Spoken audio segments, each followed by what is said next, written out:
नमस्कार प्रिय साथियों, मैं रुपेश साहू आप सभी का स्वागत करता हूँ आपके अपने परिवार स्मार्ट पीएस एकेडमी पर। आशा करते हैं आप सभी स्वस्थ और मस्त होंगे और अपनी तैयारी में सजग रूप से बने होंगे। तो आज हम देखने वाले भाग 17 और भाग 18 के बारे में। तो देखिए, भाग 17 में क्या है, राजभाषा से संबंधित है और भाग 18 है आपातकाल के संबंधित। तो हमने 22 भागों में से जितने भी भाग देखे वो सबके बारे में डिटेल में देखे। उसके बाद आज हम देखने वाले भाग 17। सबसे पहले देखिए भाग 17, ये हो गया भाग 17।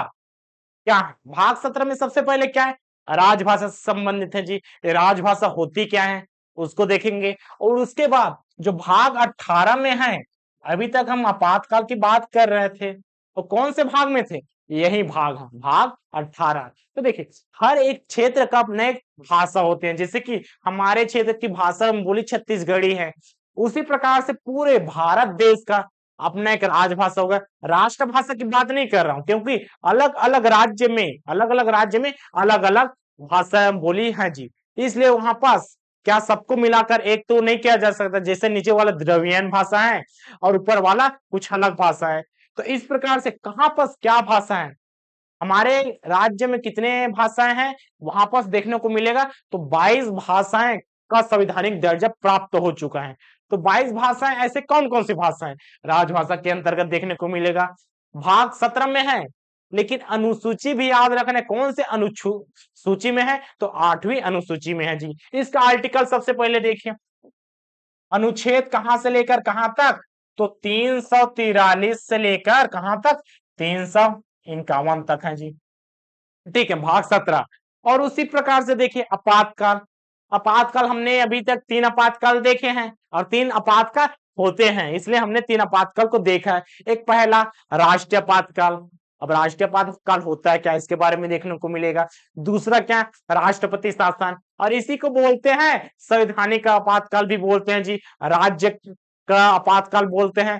और एक होता है वित्तीय आपातकाल। क्यों लगाया जाता है, किसके द्वारा उद्घोषणा की जाती है, मतलब घोषणा किसके द्वारा होती है, तो राष्ट्रपति महोदय के द्वारा होती है जी। अब इसका आर्टिकल देखिए, ये कौन सा अनुच्छेद कहां से लेकर कहां तक, तो अनुच्छेद इसका है जी 352 से लेकर, इसी के बाद जस्ट आगे 351 में समाप्त जैसे हुआ 352 आ गया, और उसके बाद 360 तक यहां किसका है, राष्ट्रीय आपातकाल से लेकर राष्ट्रपति शासन और वित्तीय आपातकाल। चलिए एमसीक्यू के माध्यम से देखते हैं इन सब का।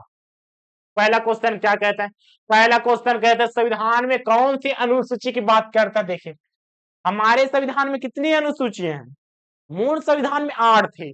ठीक है, तो मूल संविधान में 8 अनुसूची थी, उसके बाद 4 अनुसूची को जोड़ा, जो वर्तमान में कितने, वर्तमान में कितने हो गए जी, वर्तमान में देखे तो यहां पर वर्तमान में 12 अनुसूची है। 12 अनुसूची वर्तमान में है। पहला किससे संबंधित है, दूसरा किससे संबंधित है, सबका जिक्र हम देखेंगे जब अनुसूची करेंगे तब। अब इसमें देखिए 7वीं अनुसूची, 8वीं अनुसूची, 9वीं अनुसूची, 10वीं अनुसूची।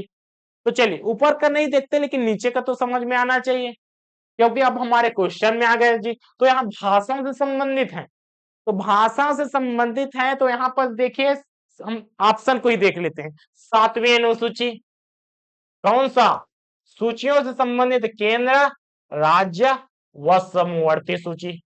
3 सूची है, केंद्र, राज्य और समवर्ती सूची। जहां पर केंद्र अपना कानून बना ले, केंद्र सूची, मतलब जो विषय रहेगा, मतलब विषय की बात करता है, राज्य के अंतर्गत ऐसे कौन कौन सा विषय आ जाएगा जी। समवर्ती मतलब दोनों विषय जिसमें नियम कानून केंद्र भी बनाएगा और राज्य भी बनाएगा। लेकिन अगर दोनों के मतभेद हो गया तो किसका मान्य होगा, तो वहां पर मान्य केंद्र की होगा। अब 8वीं अनुसूची, यही जी हमारा आंसर, भाषाओं से संबंधित है। किससे, भाषाओं से संबंधित है, भाषाओं से संबंधित है। और कितनी भाषा है, तो कितनी भाषाओं का दर्जा प्राप्त है, तो यहाँ पर याद रखना 22 भाषा। अब ये 9वीं अनुसूची, तो 9वीं अनुसूची भी देख लीजिए थोड़ा सा, भूमि सुधार से, भूमि सुधार से मतलब कुछ ऐसे नियम कानून के प्रावधान किए गए हैं, मतलब भूमि सुधार उसमें आ जाता है, मतलब ऐसे नियम कानून का इसमें जिक्र है जो प्रवर्तनीय, मतलब न्यायालय में प्रवर्तनीय वहां पर जाएंगे, इस प्रकार से रिपोर्ट लिखाएंगे तो उनका संबंधित जैसे कि भूमि सुधार। अब 10वीं अनुसूची दल बदल कानून जी, दल बदल कानून से संबंधित है। ये दल बदल कानून क्या?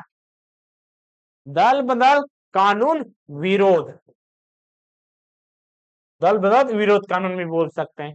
मतलब जो जीता, जैसे कि हमारे पार्टी में 15 एमएलए हो गए, सामने वाला का जीत गया जी 18, 20, 25, 26, चल 30 हो गया, तो 15 वाला अगर एक उसमें चला गया, आप तो कम जीत गए जी। लेकिन यार देखिए, जो प्रत्याशी हैं प्रतिनिधि के रूप में आपने क्या चुना है, किसको? 15 भले ही है, कम भले है, लेकिन जनता ने आपके पार्टी के सपोर्ट में आपके चुना है, ना कि ऐसे कुछ भी देखकर। मतलब आप पार्टी को छोड़कर दूसरे पार्टी में चले गए, तो वहां पर क्या करेगा? क्या करेगा? जो पार्टी रहेगा उसको अपने दल से निकाल देगा जी, और उसका जो एमएलए की सदस्यता है वो भी रद्द हो जाएगा। मतलब दूसरे पार्टी में जाएगा तो वहां पर एमएलए के लिए फिर से खड़ा होगा। इस प्रकार से दल बदल कानून। और इसके साथ देख सकते हैं 11वीं अनुसूची, 12वीं अनुसूची, ये पंचायत से संबंधित है। पंचायत और यह जी नगर, नगर पालिकाएं से, नगर निगम नगर पालिका से संबंधित है, तो दोनों भी साथ में याद रख सकते हैं। चलिए दूसरे क्वेश्चन की ओर बढ़ते हैं। भारत के संविधान में 8वीं अनुसूची में देखिए, 8वीं अनुसूची में हमने क्या बात किया? 22 भाषाएं। तो इसका सही आंसर क्या हो जाएगा? 19, 18, 22 और यहाँ पर 20, तो यहाँ पर 22। आगे, संविधान के किस अनुच्छेद के अंतर्गत हिंदी को राजभाषा के रूप में दर्जा प्राप्त है? तो सबसे पहले भाग 17 को देखिए। भाग 17 कहां से लेकर कहां तक है? तो यहाँ पर अनुच्छेद 343 से लेकर 300 कहां तक? 51 तक है। दूसरा चीज, और सबसे स्टार्टिंग वाला आर्टिकल जो जिस भी चीज को देखें, जैसे कि हमने राष्ट्रपति देखा, राष्ट्रपति देखा कहां से लेकर कहां तक? 52 से लेकर चलिए 61 62 तक हमने देखा। ठीक है, तो सबसे पहले जो पहला वाला आर्टिकल है, पहला वाला आर्टिकल है राष्ट्रपति के नियुक्त प्रधान या होगा, इस प्रकार से शब्दों से मिला है। मतलब पहला आर्टिकल रहेगा वो पद से संबंधित रहेगा। उसी प्रकार से 343 का आर्टिकल है और राजभाषा से संबंधित है, मतलब हिंदी को राजभाषा के रूप में दर्जा प्राप्त है, तो हमारा 343 आ जाएगा। देखिए 343 का वो भी एक है, जैसे 343 का 1 2 3 4 कहता है, तो इसमें क्या लेते हैं? 343 है, अगर सब में 343 रहता तो उसका एक। और कहता क्या है? कहता है भारत की, भारत की राजभाषा, राजभाषा हिंदी। ठीक है, हिंदी था तथा, और देखिए ये राजभाषा की बात किया जी, राजभाषा क्या? हिंदी तथा लिपि। अब लिपि लिखने की पद्धति, लिपि देवनागरी, छत्तीसगढ़ी की भी लिपि देवनागरी है ना, इसको भी याद रखना, देवनागरी होगी। ठीक है, तो लिपि क्या है जी? देवनागरी। राजभाषा हिंदी। तो इस प्रकार से अनुच्छेद कौन सा? 343 के एक में। आगे बढ़ते हैं, क्या कहते हैं? भारतीय संघ की आधिकारिक भाषा में संविधान द्वारा मान्यता प्राप्त है। कहां से? मतलब भारतीय संघ की आधिकारिक भाषा के रूप में संविधान द्वारा मान्यता प्राप्त है। 8वीं अनुसूची में वर्णित भाषाओं में से एक, मतलब 22 भाषाओं में से एक को मान्यता प्राप्त है। दूसरा क्या कहते हैं? हिंदी, संस्कृत, अंग्रेजी। तो हमारे पास और भी ऑप्शन है। राजभाषा कौन सा? हमने क्या देखा? राजभाषा क्या होगी? हिंदी होगी। ठीक है, राजभाषा कौन सा? हिंदी। और लिपि की बात करेगा तो देवनागरी। तो हमारा आंसर क्या होना चाहिए इसमें? अगर संविधानिक संघ की बात करें आधिकारिक भाषा, तो आधिकारिक भाषा ऑप्शन नंबर कौन सा? ऑप्शन नंबर हो जाएगा जी हिंदी। आगे बढ़ते हैं, कहता है किसी भाषा को किसी राज्य की राजभाषा के रूप में अंगीकार करने का प्रावधान किसे है? अब देखिए, किसी भाषा, जैसे कि अब आ गए तमिल। चलिए, तमिल भाषा है तमिलनाडु की। कौन सा? तमिलनाडु की भाषा है तमिल। अब इसमें किसी राज्य की राजभाषा के रूप में अंगीकार, अब राज्य की बात करता है, राज्य की राजभाषा के रूप में अंगीकार मतलब उसको जो तमिल भाषा रहेगा, ये भाषा रहेगा, इसको अधिकार किसके पास रहेगा? राष्ट्रपति के पास, संसद के पास, राज्य विधान मंडल के पास या राजभाषा आयोग के पास। तो याद रखना है कौन सा आर्टिकल? आर्टिकल 300 कहां से लेकर 43 से लेकर 351 तक हमने पढ़ा। इसी बीच में सभी आर्टिकल को देखना चाहे तो 343 क्या कहता है, 344 क्या कहता है, 345 क्या कहता है, सभी आर्टिकल आपको देखने को मिलेगा। तो इसी कड़ी में 345 आर्टिकल में साफ साफ लिखा है संविधान में, किसी भाषा को, मतलब कोई भी भाषा रहेगा, राज्य की राजभाषा के रूप में अंगीकार स्वीकृत करने का अधिकार राज्य विधानमंडल के पास है जी। किसके पास? राज्य विधानमंडल के पास। आर्टिकल की बात करेगा तो आर्टिकल 345 को भी याद रखना है। जब डिटेल में पढ़ेंगे तो सभी आर्टिकल को देखने को मिलेगा जी। अभी हम एमसीक्यू कर रहे हैं तो जो मेन इंपॉर्टेंट है, जो क्वेश्चन के अकॉर्डिंग पूछा गया है उसी को देखते हैं। तो किसके पास शक्ति प्रदत्त है? तो राज्य विधानमंडल के पास। आगे देखें, सिंधी को संवैधानिक संशोधन द्वारा संविधान की 8वीं अनुसूची में शामिल किया गया है। तो इसका आंसर हो जाएगा 21वां संविधान संशोधन।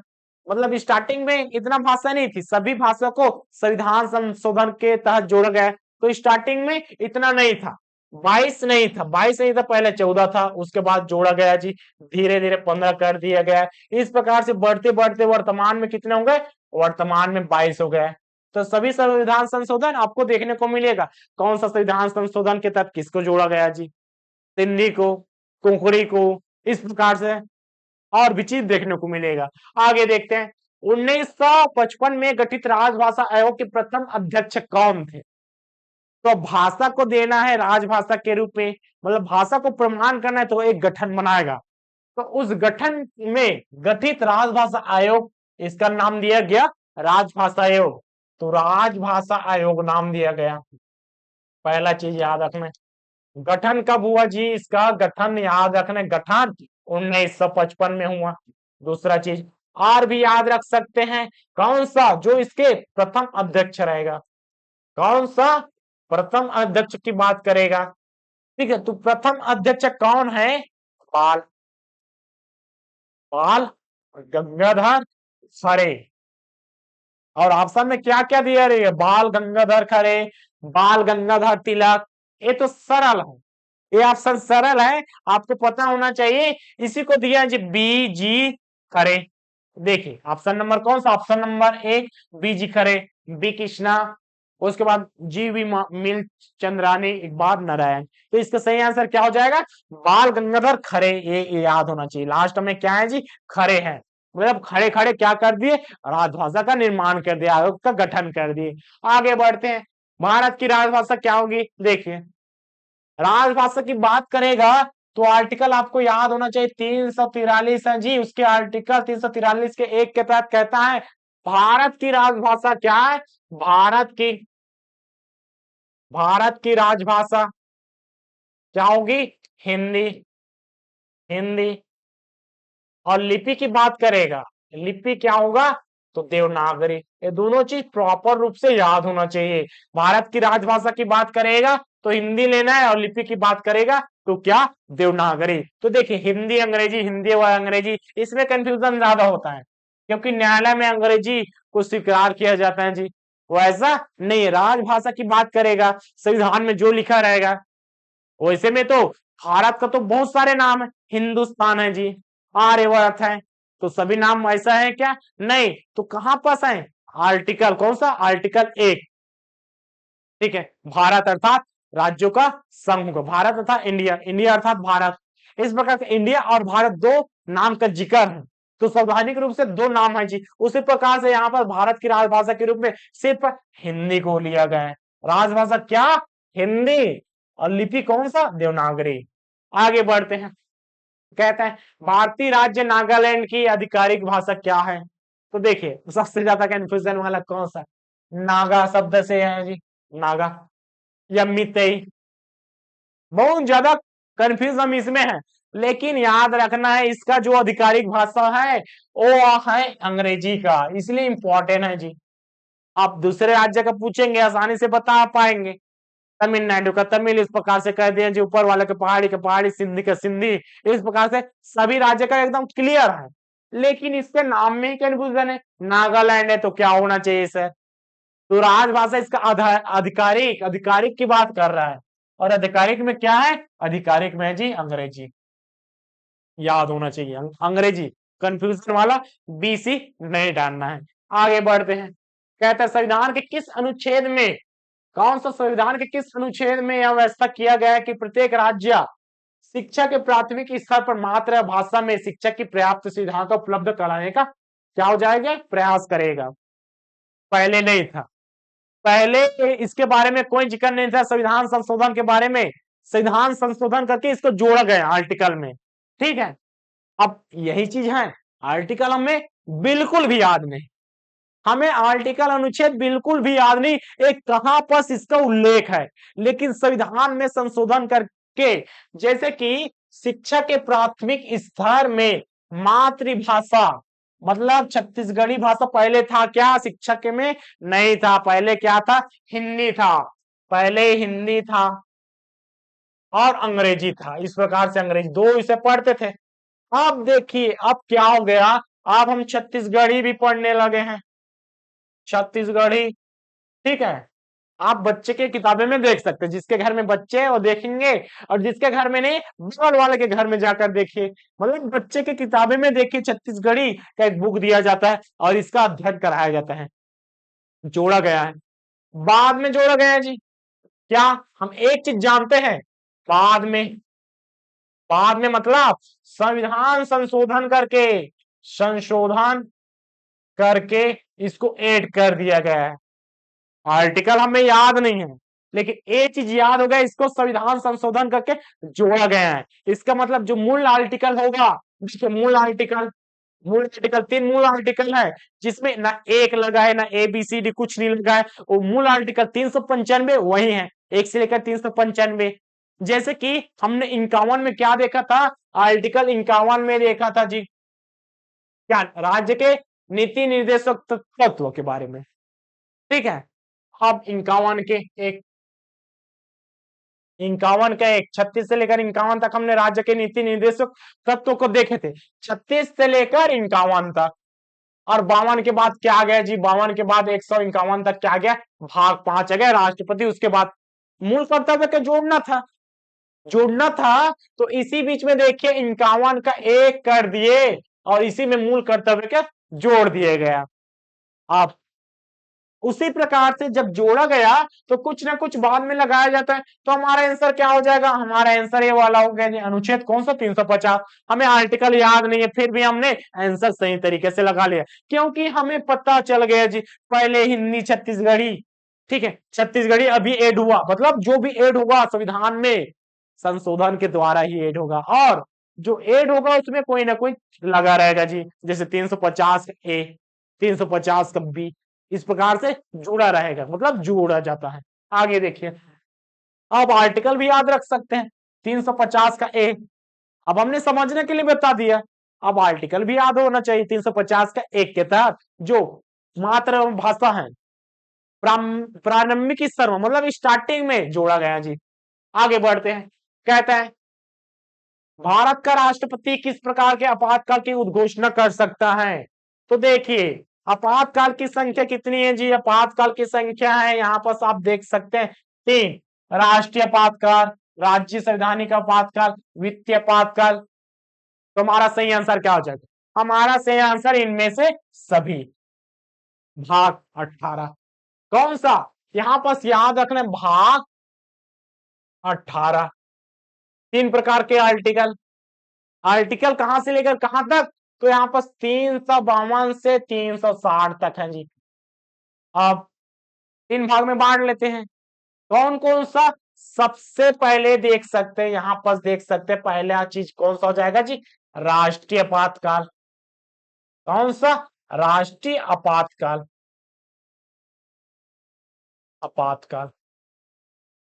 दूसरा क्या? दूसरा है यही राज्य आपातकाल, राज्य आपातकाल। और तीसरा कौन सा? तीसरा है जी वित्तीय आपातकाल। क्यों क्यों लगता है, कैसा कैसा लगता है, उससे पहले इसका आर्टिकल भी देख लीजिए। 352 आर्टिकल के तहत अनुच्छेद 352, इसका है 300 कितना, 356, और इसका है जी 360। प्रॉपर, सबसे पहले प्रॉपर हमें याद होना चाहिए, क्या याद होना चाहिए सर, यहाँ पर देखिए क्या याद होना चाहिए, सबसे पहले हमें यह चीज याद होना चाहिए कि किस आर्टिकल के तहत, कौन से अनुच्छेद के तहत आपातकाल की उद्घोषणा या घोषणा की जाती है, किसके द्वारा, राष्ट्रपति महोदय के द्वारा होता है सबसे पहले, मतलब संसद किसकी सहमति रहते हैं जी, परामर्श रहता है, ऐसे थोड़ी ना स्वयं से कर देगा, तो संसद का रहता है, लेकिन इसकी घोषणा कौन करता है, राष्ट्रपति महोदय के द्वारा होता है। आर्टिकल सबसे पहले याद, 352 में राष्ट्रीय आपातकाल, राज्य आपातकाल 356, और जो वित्तीय आपातकाल है उसको क्या कहा जाता है जी, 360 के तहत इसकी घोषणा किया जाता है। आप इसका अन्य नाम देखिए, इसको संवैधानिक आपातकाल भी। अब चलिए नाम पढ़ने से पहले हम क्या देखते, कहां पर लगाया जाता है, राष्ट्रीय, मतलब पूरा देश में आपातकाल लगेगा, उसको क्या बोलते हैं, राष्ट्रीय आपातकाल। जो राज्य के लिए, केवल एक प्रॉपर क्षेत्र के लिए केंद्र शासित प्रदेश भी बोल सकते हैं, या प्रॉपर एक राज्य के लिए भी बोल सकते हैं, जैसे कि उत्तर प्रदेश, छत्तीसगढ़, मध्य प्रदेश, महाराष्ट्र, कहीं पर भी वो प्रॉपर एक क्षेत्र के लिए लगाया जाएगा, उसको राज्य आपातकाल बोलते हैं। ठीक है, और इसको जब पैसे की कमी भारत में अभी तक कभी भी नहीं हुआ है, संविधान मतलब कमी तो हुआ है, लेकिन वित्तीय आपातकाल अभी तक नहीं लगा है, तो यहाँ पर इंपॉर्टेंट है, वित्तीय आपातकाल लगा क्या, नहीं लगा है, ये तो कई बार लग चुका है। जो राज्य आपातकाल है कौन करता है, राज्य आपातकाल जब लोग, क्या होता है, जब राज्य का विधानमंडल या विधानसभा भंग हो जाता है, या ऐसे कोई मामले जिसमें केंद्र अगर कोई नियम कानून बनाता है और उसको राज्य मानने से इनकार कर देता है, मतलब संविधान का उल्लंघन करता है, इसलिए इसे संवैधानिक आपातकाल भी कहा जाता है जी, संवैधानिक आपातकाल भी कहा जाता है। ठीक है, उल्लंघन किया संविधान का, और राष्ट्रपति का शासन लागू हो जाता है, इसलिए इसी को राष्ट्रपति शासन भी कहा जाता है, राष्ट्रपति शासन। देखिए काम के हिसाब से इसका नामकरण भी हो गया, इसमें इंपॉर्टेंट है जी, नाम को याद रखना भी इंपॉर्टेंट हो गया। आगे बढ़ते हैं, ये तो हो गया, राष्ट्रीय आपातकाल अभी तक 3 बार लगा है, वर्तमान में कहां तक 3 बार लग चुका है। आधार, पूरा देश में लगाना है आपातकाल, तो इसका आधार क्या होना चाहिए, तो इसमें आधार में देखिए पहला चीज युद्ध की स्थिति, और दूसरा और तीसरा क्या हो जाएगा, सशस्त्र विद्रोह या आंतरिक, या क्या, आंतरिक अशांति, मतलब देश के अंदर, मतलब जो भी रहेगा सशस्त्र विद्रोह, इस प्रकार से बोल सकते हैं। आगे बढ़ते इसको ऑब्जेक्टिव के माध्यम से देख सकते हैं, क्या कहता है, युद्ध पहला, और इसी के क्या हो सकते हैं, बाह्य आक्रमण भी, और तीसरा क्या है जी, सशस्त्र विद्रोह।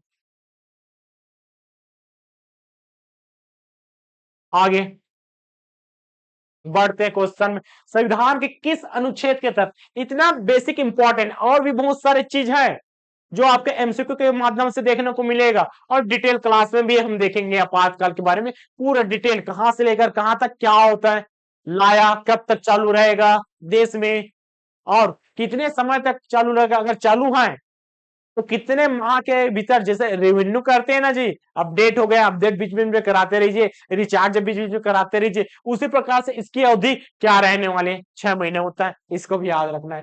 आगे, संविधान के किस अनुच्छेद के तहत राष्ट्रीय आपातकाल की, अब इसमें देखिए साफ साफ बोलता है किसका, राष्ट्रीय आपातकाल, 3 आपातकाल है, 3 आपातकाल इस प्रकार से आप बना सकते हैं, पहला राष्ट्रीय, दूसरा राज्य वाला या राष्ट्रपति शासन या संवैधानिक आपातकाल, और तीसरा क्या है, वित्तीय आपातकाल। तो सबसे पहले आर्टिकल ही ध्यान देना है, 352, 356 और 360, ये तीनों आर्टिकल प्रॉपर याद होना चाहिए, और ये सिर्फ राज्य नहीं, इसका नाम भी याद रखना है, राष्ट्रपति शासन, इसी का शासन लग जाता है जी, और संवैधानिक आपातकाल, क्योंकि संविधान का उल्लंघन राज्य ने किया तो यहां पर इसका आपातकाल लग गया, तो इसका सही आंसर क्या हो जाएगा, आर्टिकल 352, 56, 360, तो क्या है, ये तो राष्ट्रीय वाला है 352। दूसरा क्या है, राज्य वाला है। तीसरा क्या है, वित्तीय पाठकाल। और इसमें देखिए 368, 368 है, भाग 20। कौन सा भाग 20 है जी, संविधान संशोधन से संबंधित है। संविधान संशोधन से संबंधित एक नया फैक्ट है, यहाँ पर सब याद रखते हैं। जब संविधान संशोधन देखेंगे उसमें 368 के तहत संविधान संशोधन किया जाता है, इस प्रकार से देखने को मिलेगा। आगे बढ़ते हैं। अब तक कितनी बार राष्ट्रीय आपातकाल की उद्घोषणा राष्ट्रपति के द्वारा की जा चुकी है? तो अब तक कितनी बार राष्ट्रपति, मतलब राष्ट्रपति के द्वारा घोषणा किसका, राष्ट्रीय आपातकाल। तो अभी तक याद रखना है 3 बार लग चुका है। कंडीशन क्या क्या लगता है, पहला कंडीशन अगर युद्ध की स्थिति में हो तो, दूसरा है बाह्य आक्रमण हो तो, और तीसरा क्या, सशस्त्र विद्रोह, आंतरिक अशांति, इसी को बोलते हैं आंतरिक अशांति। जो 44वां संविधान संशोधन 1900 कौन सा 78 के तहत इसको समाप्त कर, नाम परिवर्तित कर दिया, सशस्त्र विद्रोह। वर्तमान में क्या नाम है जी, सशस्त्र विद्रोह। तो देखिए बाह्य आक्रमण के आधार पर कितने बार लग चुका है, 2 बार लगा है। अगर आधार पूछेगा तो इसको भी याद रखना है। जैसे कि हमारे पास एक क्वेश्चन बना, आंतरिक अशांति के आधार पर राष्ट्रीय आपातकाल कितने बार लग चुका है, ऑप्शन यही रहेगा। और इसमें एक ऑप्शन और डाल लीजिए, एक। तो अगर इसके आधार पे अगर प्रॉपर पूछा तो आप यहां पास 1 लेंगे, यहां पास 2 लेंगे, और टोटल पूछा तो 3 लेंगे जी। इसमें 1 2 3 हुआ है, और यहां पास 1 2 3 ऐसा करके आप याद रख सकते हैं। आगे बढ़ते, कब कब लगा, 1962 में, 1971 में, 1975 में। क्यों लगा, 1962 में चाइना वाला युद्ध हो गया, उसके बाद पाकिस्तान वाला युद्ध हो गया।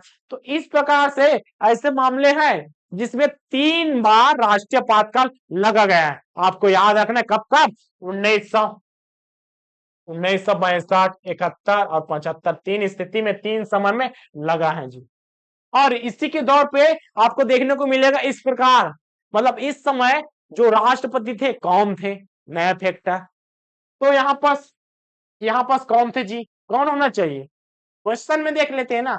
यहाँ पास संविधान के किस अनुच्छेद राष्ट्रपति देश में वित्तीय आपातकाल, वित्तीय आपातकाल मतलब तीसरा, 352 पहला, 56 दूसरा था, 360 तीसरा था। तो यहाँ कौन सा देखिए, 300 कौन सा, 300 कौन सा, यहाँ सॉरी ये वाला नहीं, ये वाला 360 वाला, option number D, option number D. 352 56 60 राष्ट्रीय, राज्य और वित्तीय आपातकाल। आगे बढ़ते हैं जी। प्रथम राष्ट्रीय आपातकाल की, अब देखिए 1962 में पहला बार लगा, 1971, 1975। अब राष्ट्रपति कौन थे, तो 2 बार तो पहले हमने देखा थी, डॉक्टर राजेंद्र प्रसाद। तो आपस याद होना चाहिए, सबसे पहले कौन थे, राजेंद्र राधा। उसके बाद दूसरा तो डॉक्टर सर्वपल्ली, सर्वपल्ली राधाकृष्णन, राधाकृष्णन। और याद हो जाएगा जी जाकिर हुसैन, उसके बाद वी गिरी। इस प्रकार से नीचे में रहेगा फर्रुख सिया, उसके बाद इस प्रकार से रहेगा जब फकरा, इस प्रकार से है आगे राष्ट्रपति की लिस्ट में। तो इस प्रकार से देखिए राष्ट्रपति का वर्तमान लिस्ट याद होना चाहिए, कम से कम नाम याद होना चाहिए।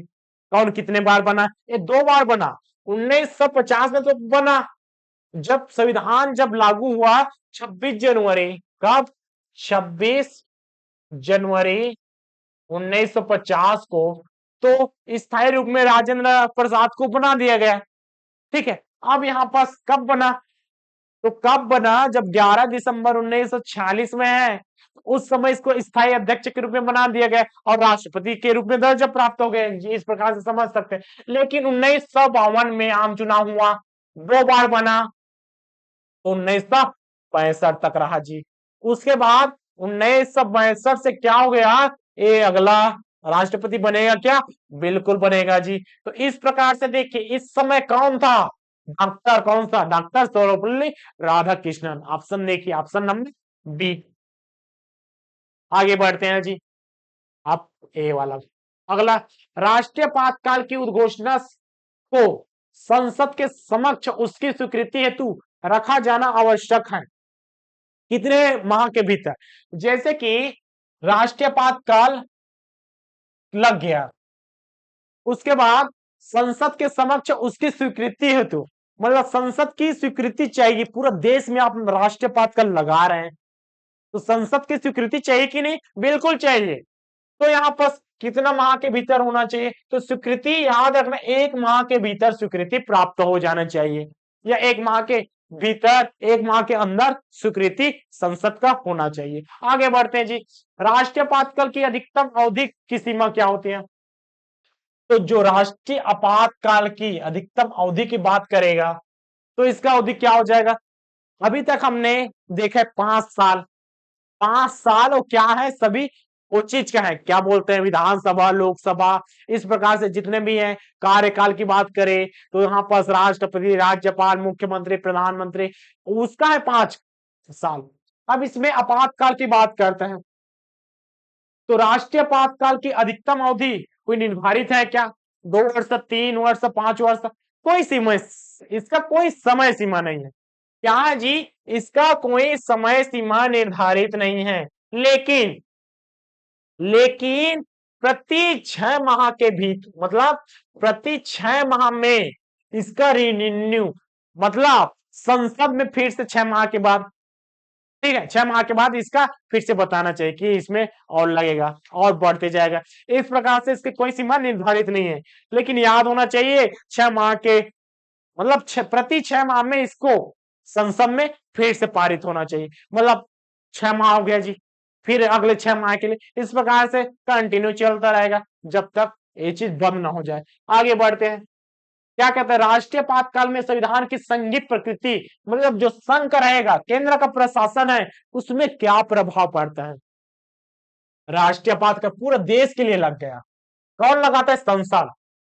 कौन? संसद के द्वारा लगता है ना जी, संसद के द्वारा लग गया तो संसद भंग हो जाएगा क्या?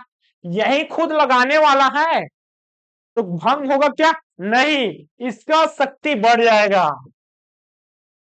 शक्ति इसका बढ़ जाएगा, संसद का शक्ति समाप्त होगा क्या? नहीं। निलंबित होगा क्या? नहीं, वैसे ही बनी रहेगी, उपयुक्त में से कोई नहीं। तो देखिए शक्ति बढ़ गया, ठीक है, बाकी शक्तियां क्षीण होगी, ये भी तो कहा जा सकता है ना। जितने भी देश में है, देश के ऊपर पूरा लगा, तो संसद का एक अपना एक शक्ति है, जैसा का तैसा बने रहेगा। आप क्या कह सकते हैं, जैसा है वैसा ही बना रहेगा, मतलब बाकी जितने भी एरिया में है, जैसे कि अपना देश हो गया जी, ठीक है, इसमें क्या लगा दिए, इसमें लगा दिए आपातकाल, ठीक है, संसद रहेगा, यहाँ पर संसद है, बस इसी का जो शक्ति है प्रभुत्व में रहेगा, मतलब यही शक्ति सभी पर डिपेंड करेगा, कहां पर प्रकार से सभी इसके नियंत्रण में रहेगा, क्योंकि बाह्य आक्रमण, युद्ध, आंतरिक अशांति, इन कारणों से राष्ट्रपात का लग चुका है, तो शक्ति वैसे ही बनी रहेगी, और कह सकते हैं इसका शक्ति सबसे ऊपर में रहेगा, मतलब संसद का शक्ति जैसा है वैसे ही बना रहेगा, बाकी जगह का छीन। आगे देखते हैं, संसद द्वारा प्रस्ताव पारित होने पर किसी राज्य में, संसद द्वारा प्रस्ताव पारित होने पर किसी राज्य में राष्ट्रपति शासन, अब बात कह दीजिए राष्ट्रपति शासन, मतलब राज्य में हो गया जी, राज्य की बात कर रहे हैं, राष्ट्रपति शासन कहां पर से लगता है? राज्य में। राष्ट्रीय आपातकाल पूरा देश में, दोनों में अंतर समझिए, दोनों में अंतर समझिए।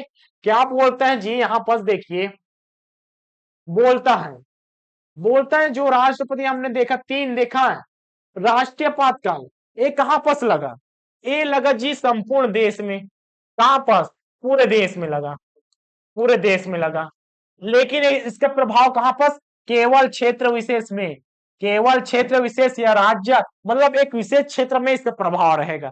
तो इसका राष्ट्रपति शासन, संवैधानिक आपातकाल, राज्य आपातकाल, अवित्तीय आपातकाल पूरा देश के लिए है जी, ठीक है। आगे दोनों में कंफ्यूजन होता है, इसलिए बहुत सारा क्वेश्चन बनता है जी। इसमें देखिए संसद द्वारा वही चीजें राष्ट्रपति शासन एक बार में कितने समय के लिए लागू होता है। एक बार में लगाया कितने समय के लिए, जैसे कि राज्य के लिए 1 माह, 2 माह, 6 माह या 12 माह के लिए, 12 माह मतलब 1 साल के लिए लगा, तो सिर्फ 6 माह के लिए प्रभाव में रहेगा। मतलब शासन लगा, राष्ट्रपति शासन अगर लगा राज्य में तो केवल 6 माह के लिए, 6 माह के लिए लगा। और 6 माह के बाद क्या होगा सर कंडीशन, 6 माह के बाद जैसे जी यहां पर संसद द्वारा फिर से नहीं लगाया गया, फिर से नहीं लगा, तो स्वतः ही हट जाएगा, स्वतः ही हट जाएगा। इसलिए हर 6 माह में इसका भी जरूरत है। लेकिन राष्ट्रीय पात्रकाल में क्या था, निश्चित था क्या, नहीं, इसकी कोई समय सीधे माह निर्धारित नहीं था। इसका है जी 3 माह। आगे बढ़ते हैं, कहते हैं किसी राज्य में राष्ट्रपति शासन किसी परिस्थिति में अधिकतम किसी अवधि तक लागू की जा सकती है। अब इसमें बात करता है किसी राज्य में राष्ट्रपति शासन की अधिकतम किसी अवधि तक लागू की जा सकती है। अब इसमें क्या बात है जी, कितने समय के लिए लागू होता है संसद द्वारा, जैसे संसद में गया तो कितने समय के लिए रहेगा, 6 माह के लिए, जैसे संसद ने दिया तो फिर 6 माह के बाद फिर से जाना पड़ेगा, ठीक है, जाना पड़े। अब चलिए 6 माह के बाद, 6 माह के बाद गया संसद ने, अभी राज्य की बात कर रहे, किसकी बात कर रहे, राज्य की बात कर रहे हैं, 6 माह के लिए गया, ठीक है, 6 माह के बाद फिर 6 माह कर दिया, फिर से 6 माह कर दिया, फिर से 6 माह कर दिया, फिर से 6 माह कर दिया, फिर से 6 माह कर दिया, कब तक जाएगा, तो याद रखना सिर्फ 3 साल तक जाएगा। कहां तक, ये इंपॉर्टेंट है, 3 साल तक, मतलब 1 2 3, 1 2 3 4 5 6, 6 बार से ज्यादा नहीं कर सकता, मतलब 5 बार ही करेगा, क्यों कुछ अगले 6 माह तक क्या हो जाएगा जी, वह 7वां हो जाएगा। इस प्रकार से केवल 3 वर्ष के लिए राज्य के लिए बात करते हैं। लेकिन हमने पिछले क्वेश्चन में हमने क्या देखा था, राष्ट्र मतलब राष्ट्रीय आपातकाल की बात किया, तो उसके लिए क्या है जी आंसर, कोई समय निर्धारित नहीं, कोई समय सीमा निर्धारित नहीं है। तो इसी चीज में डिफरेंस है, शब्दों में निर्धारित नहीं है। वहां पर क्या बोलता है राष्ट्रीय, और यहाँ पर राष्ट्रपति शासन जो कि राज्य के लिए है। इस प्रकार से हमने राजभाषा के साथ साथ आपातकाल भी देख लिया, भाग 17 और भाग 18 को कंबाइन रूप से देख लिया। आपको वीडियो कैसा लगा, अच्छा लगा तो लाइक कीजिएगा, अगर चैनल पर नए हो तो चैनल में अपनी सदस्यता बनाए लेके जाए। मिलते हैं कल की क्लास में, तब तक के लिए धन्यवाद। जय जय भारत, जय छत्तीसगढ़।